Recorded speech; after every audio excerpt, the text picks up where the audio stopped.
नाजरीन, रुख करते हैं तहसील अलीपुर चट्टा के, जहां बल्दिया ने लाइब्रेरी के नाम पर करप्शन का बाजार गर्म कर रखा है। आइए रिपोर्ट देखते हैं अलमदार हुसैन चौधरी और साबर मुनीर की। अस्सलाम वालेकुम नाजरीन, मैं हूं आपका होस्ट अलमदार हुसैन चौधरी। नाजरीन, पूरी दुनिया में आवाम की और शहरियों की फ़लाह व बहबूद के लिए काम किए जाते हैं। जो मुतलका म्यूनसिपल कमेटियाँ होती हैं या टाउन कमेटियाँ या ऐसी बल्दिया जो होती है, वो शहर की फ़लाह व बहबूद के लिए और शहरियों की फ़लाह व बहबूद के लिए काम करती है। लेकिन अनफॉर्चुनेटली अलीपुर चट्टा में या पाकिस्तान में हर वो काम होता है कि जिससे फ़ंड जो है उसकी खुर्द-बुर्द की जाए। मैं इस वक्त ये अलीपुर चट्टा की वाहद लाइब्रेरी में बैठा हुआ हूँ। मेरे पीछे आप देख सकते हैं जितनी यहाँ पर बुक्स हैं, ये 1 लाख से अबव आबादी का शहर है और ये बुक्स का आप अंदाज़ा लगा लें कि ये कितनी किताबें हैं। और यहाँ पर 2 मुलाजिम हैं और आज हमने इनका रजिस्टर देखा, पूरे महीने में सिर्फ 2 किताबें जो हैं वो इशू की गई हैं। बाकी इस हवाले से ये बल्दिया के यहाँ पर क्या गुल खिला रही है, मैं मेरे साथ मौजूद हैं साबर मुनीर साहब, इनसे इस हवाले से बातचीत करना। अस्सलाम वालेकुम जी। जी वालेकुम सलाम। साबर साहब, पूरी दुनिया में अवाम की फलाह बहबूद के लिए काम किए जाते हैं, लेकिन पाकिस्तान में सिर्फ फ़ंड को खुर्द-बुर्द करने के लिए काम किए जाते हैं। अलीपुर चट्टा की लाइब्रेरी के हवाले से आप क्या कहते हैं? जी बिस्मिल्लाहिर्रहमानिर्रहीम। ये अलीपुर चट्टा की जो लाइब्रेरी है और जिसमें हम इस वक्त बैठे हुए हैं, ये बड़ी ताज्जुब की बात है। पहले भी हमने इसका विज़िट किया है और ये आज हमने बाकायदा इसका विज़िट किया, तो यहाँ ये चीज़ें देखकर बड़ी हैरानगी हुई कि पूरी इस लाइब्रेरी के अंदर जो है सिर्फ 11 मेंबर हैं इनके, जो यहाँ से बुक्स लेके जाते हैं। सिर्फ 11 अफराद हैं जो बुक्स हासिल करते हैं और जाकर वो पढ़ते हैं। इस पूरे महीने में 2 बुक्स गई हैं और इसी तरह दूसरे महीनों में भी 1 या 2 बुक्स ही फ़ी महीना के हिसाब से जाती हैं। और ये बदकिस्मती देखें, यहाँ पर बुक्स का बिल्कुल कोई म्यार नहीं है। चंद बुक्स रख के लाइब्रेरी का नाम दिया गया इसको। और ये तो बल्दिया वाले ही बता सकते हैं कि यहाँ पे वो कितनी बुक्स का रिकॉर्ड उनके पास है और उन्होंने कितनी बुक्स के पैसे जो हैं वो वसूल किए हुए हैं। लेकिन यहाँ पे तो चंद बुक्स पड़ी हुई हैं और वो भी कोई ऐसे म्यार की नहीं है कि जिससे लोगों को फ़ायदा हो या लोगों के नॉलेज में बहुत ज़्यादा इजाफा हो जाएगा, क्योंकि इसकी पब्लिसिटी ही नहीं की गई सिरे से कि ताकि लोगों को पता चल गया तो फिर वो ज़ाहिर बात है यहाँ पे आएंगे और वो डिमांड करेंगे कि हमें ये फ़लाँ बुक चाहिए या फ़लाँ बुक चाहिए। इसलिए इस लाइब्रेरी को तकरीबन खुफिया रखा हुआ है इन्होंने। इसकी कोई पब्लिसिटी नहीं और शहर में तकरीबन शायद ही है कुछ चंद एक लोग जानते होंगे कि यहाँ पे लाइब्रेरी मौजूद है।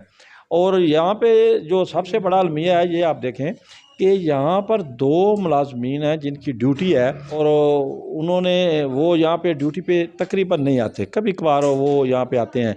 मैं कई बार आया हूँ लेकिन मैंने उन्हें नहीं देखा यहाँ पे।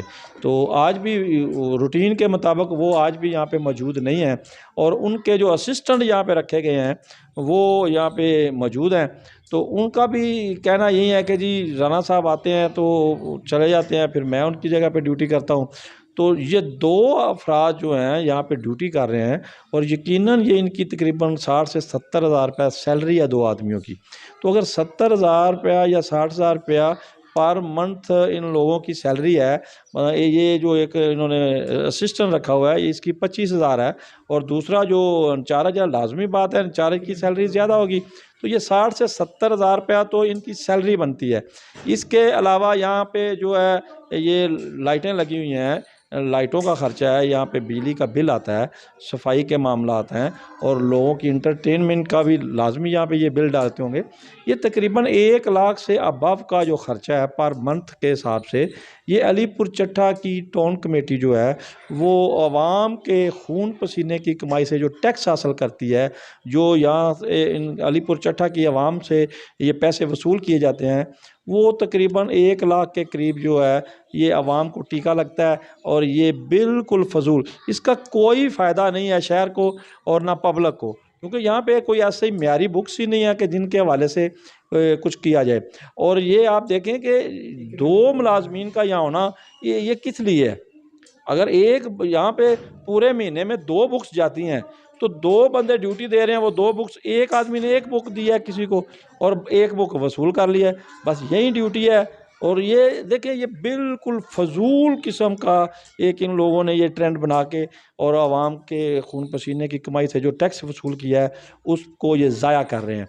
जहाँ जहाँ भी लाइब्रेरी मौजूद है वहाँ पे प्रिंट मीडिया का होना सबसे ज़रूरी है और अखबारात वहाँ पे मौजूद होती हैं ताकि लोगों के इल्म में इजाफ़ा हो।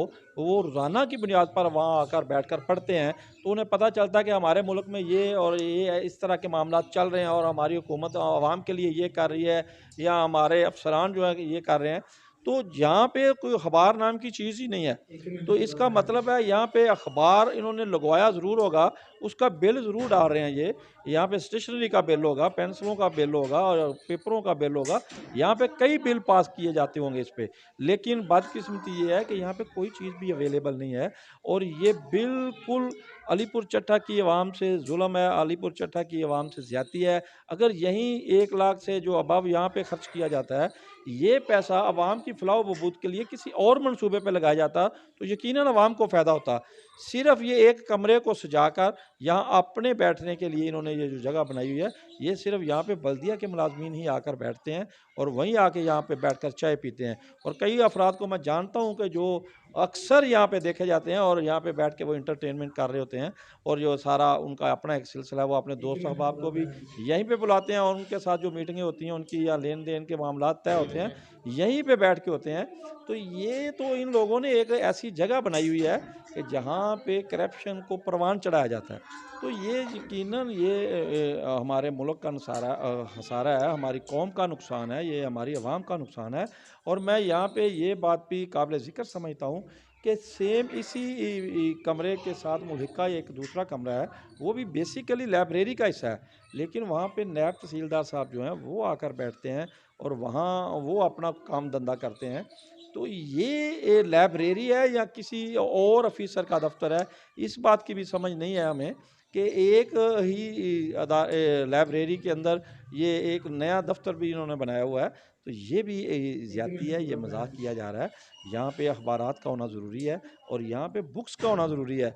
अगर ऐसी बुक्स लाई जाएंगी कि जो बच्चे पढ़ रहे हैं या बड़े पढ़ रहे हैं, तब लोगों को इसका फ़ायदा होगा। अगर ऐसी बुक्स का हम इंतज़ाम नहीं कर सकते तो इसको बंद कर देना चाहिए और ये जितना बजट है इसको अवाम के किसी फलाह बहबूद के दूसरे मंसूबे में लगाना चाहिए, ना कि सिर्फ 2 लोगों को नवाजने के लिए उनको यहाँ पे बैठाया जाता है कि सिर्फ आप सारा दिन बैठ के गप्पे मारें और गप्पे मार के घर चले जाएँ, चाय पिएँ और अपने आप को एंटरटेन करके घर चले जाएँ। और यहाँ पे पब्लिक का कोई फ़ायदा नहीं हो रहा, सिर्फ वही 2 अफराद का फ़ायदा हो रहा है जिनको सैलरी मिल रही है या उन अहबाब का फ़ायदा हो रहा है जो अपने दोस्तों को यहाँ बुलाकर तो उनके साथ जो अपना लेन देन और मामलात तय करते हैं, और किसी का कोई फ़ायदा नहीं हो रहा। जी बिल्कुल नाजरीन, आपने साबर मुनीर साहब की बातें सुनी। हमारा आज का प्रोग्राम करने का मकसद ये बिल्कुल नहीं है कि लाइब्रेरी को बंद कर दिया जाए।